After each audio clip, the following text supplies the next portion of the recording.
அஸ்ஸலாமு அலைக்கும் ஃப்ரெண்ட்ஸ். இன்றைக்கி நம்ம கிச்சனில் ரவா யூஸ் பண்ணி ஒரு புதுமையான ரொம்பவே டேஸ்டியான ரொம்ப சுலபமாக செய்யக்கூடிய ஈவினிங் ஸ்நாக்ஸ் எப்படி செய்கிறதுன்னு பார்க்கலாம். இது வரைக்கும் நீங்கள் நம்ம தமிழ் ஃப்ரெண்ட் சேனலை சப்ஸ்கிரைப் பண்ணல அப்படின்னா சப்ஸ்கிரைப் பண்ணிக்கோங்க. கூடவே பக்கத்தில் இருக்கிற பெல் ஐக்கானை கிளிக் பண்ணிவிட்டு ஆல் அப்படிங்கிற ஆப்ஷனையும் கிளிக் பண்ணிக்கோங்க. அப்போ தான் நாங்கள் போகிற நியூ அப்டேட்ஸ் டெய்லி உங்களுக்கு உடனுக்குடன் நோட்டிஃபிகேஷன்ஸாக வரும். ஒரு மிக்ஸி ஜார் எடுத்துக்கோங்க. அதில் 3/4 கப் அளவுக்கு ரவா சேர்த்துக்கோங்க. ரவா சேர்த்துட்டு நல்லா நெய்ஸாக அரைச்சி எடுத்துகிட்டு வந்துடுங்க. ரவை வந்துட்டு நீங்கள் வறுக்கணும்னு அவசியம் இல்லை. ரவையை அப்படியே இது போல் நெய்ஸாக அரைச்சிட்டு ஒரு பவுலுக்கு மாற்றிக்கோங்க. இப்போ இது கூடவே 1/4 கப் அளவுக்கு கோதுமை மாவு சேர்த்துருங்க. 1 டீஸ்பூன் அளவுக்கு உப்பும் 1 டேபிள் ஸ்பூன் அளவுக்கு ஆயிலும் சேர்த்துட்டு இதை ஒரு தடவை நல்லா மிக்ஸ் பண்ணி விட்டுக்கோங்க.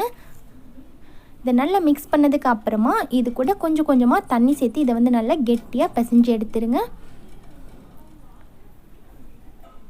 இந்த மாவு நல்லா கெட்டியாக இருக்கணும். அப்போ தான் நம்மளுடைய ஸ்நாக்ஸ் நல்லா மொறு மொறுன்னு கிடைக்கும்.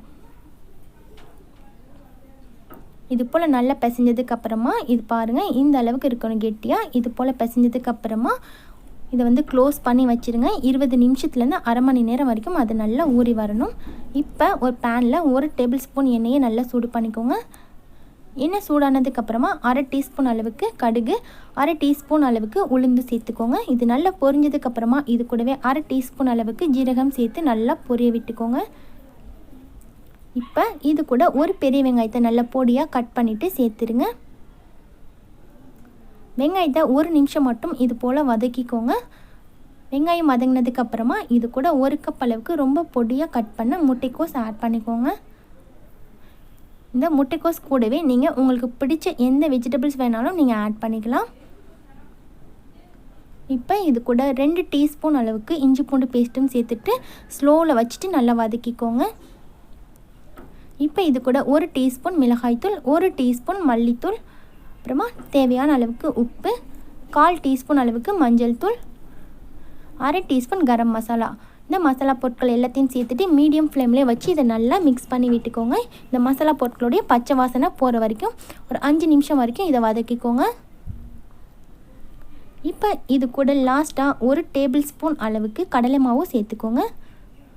கடலை மாவும் சேர்த்துட்டு இதை ஒரு 2 நிமிஷம் மட்டும் நல்லா வதக்கிட்டு ஸ்டவ்வை ஆஃப் பண்ணிக்கோங்க. இப்போ இந்த ஸ்டஃபிங் ரொம்பவே சூப்பராக ரெடி ஆயிடுச்சு. இதை நல்லா ஆற வச்சுக்கோங்க. இப்போ 20 நிமிஷத்துக்கு அப்புறமா நம்ம பிசைஞ்சு வச்சுருக்க மாவு நல்லாவே ஊறி வந்திருக்கு. இதை ஒரு தடவை நல்லா அழுத்தி பிசைஞ்சிட்டு இதிலேருந்து சின்ன சின்ன பாலாக நீங்கள் ரெடி பண்ணிக்கோங்க. குட்டி குட்டி பாலாக எடுத்து இது போல் ப்ரிப்பேர் பண்ணி வச்சுக்கோங்க. இப்போ ப்ரிப்பேர் பண்ண மாவை நம்ம ரொம்ப மெலிசாக தேய்ச்சி எடுக்கணும். அப்பளம் சைஸுக்கு நம்ம மெலிசாக இதை தேய்ச்சி எடுக்கணும். நம்ம எந்த அளவுக்கு மெலிசாக தேய்க்கிறோமோ அந்த அளவுக்கு உங்களுடைய ஸ்நாக்ஸ் நல்லாவே மொறு மொறுன்னு கிடைக்கும். இதை தேய்க்கும் போது உங்களுக்கு மாவோ எண்ணெயோ எதுவுமே தேவைப்படாது.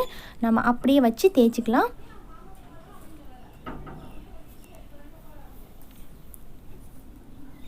பாருங்கள், இந்த அளவுக்கு இதை மெலிசாக தேய்ச்சதுக்கப்புறமா இதை ஒரே ஷேப்பாக வர்றதுக்காக ஒரு டிஃபன் பாக்ஸோ இல்லை ஒரு மூடியோ வச்சு நீங்கள் இதை கட் பண்ணி எடுத்துக்கலாம். இது போல் நம்ம கட் பண்ணி எடுக்கும்போது எல்லாமே உங்களுக்கு ஒரே அளவில் கிடைக்கும். இப்போ இதில் சென்டரில் 1 ஸ்பூன் அளவுக்கு நம்மளுடைய ஸ்டஃபிங் ரெடி பண்ணி வச்சுருக்கதை வச்சுக்கோங்க. வச்சுட்டு இதில் ஆஃப் சைஸ்க்கு மட்டும் என்ன பண்ணுறீங்கன்னா நம்மளுடைய திக்கான மாவு கோதுமை மாவு நல்லா திக்காக பேஸ்ட் மாதிரி கரைச்சிட்டு இது கூட அப்ளை பண்ணிவிட்டு லைட்டாக இது போல் ஒட்டி விட்டுருங்க. ஒட்டினதுக்கப்புறமா ஒரு ஃபோர்க் வச்சு சைட்லாம் இந்த மாதிரி அழுத்தி விட்டுருங்க. பார்க்குறதுக்கு நல்லா அழகாக இருக்கும். அவ்வளோதான், ரொம்பவே சூப்பராக ரெடி ஆயிடுச்சு. இதே மாதிரி எல்லாத்தையுமே நீங்கள் ப்ரிப்பேர் பண்ணி எடுத்துக்கோங்க. இது போல் ப்ரிப்பேர் பண்ணிட்டோன்னா நம்ம ஆயிலில் ஃப்ரை பண்ணுறது ரொம்பவே ஈஸி தான். இப்போ ஒரு பேனில் 3 டேபிள் ஸ்பூன் அளவுக்கு ஆயிலை சூடு பண்ணிக்கோங்க. ஆயில் நல்லா சூடானதுக்கப்புறமா மீடியம் ஃப்ளேம்லேயே வச்சுட்டு நம்ம ரெடி பண்ணி வச்சுருக்க ஸ்நாக்ஸ்லாம் உள்ளார சேர்த்துக்கோங்க. மீடியம் ஃப்ளேம்லேயே வச்சுட்டு 2 சைடும் நல்லா செவந்து வர வரைக்கும் இதை பொரிச்சு எடுத்துருங்க. இதை அதிகமாக ஆயில் சேர்த்து டீப் ஃப்ரை பண்ணணும் அப்படின்னு அவசியம் இல்லை. இது மாதிரி நம்ம கம்மியான ஆயிலே ஷாலோ ஃப்ரை பண்ணி எடுத்தாலே இந்த ஸ்நாக்ஸ் உங்களுக்கு ரொம்ப மொறு மொறுப்பாக ரொம்பவே டேஸ்டியாக கிடைக்கும். ஒரு நியூ ஸ்டைல் ஈவினிங் ஸ்நாக்ஸ் ரொம்பவே ஈஸியாக ரெடி ஆயிடுச்சு. நீங்களும் இதே மாதிரி கண்டிப்பாக ட்ரை பண்ணி பாருங்கள் ஃப்ரெண்ட்ஸ். இப்போ பாருங்கள், 2 சைடும் நல்லா செவந்து வந்ததுக்கப்புறமா பிளேட்டில் மாற்றிட்டு நீங்கள் சர்வ் பண்ணிக்கலாம்.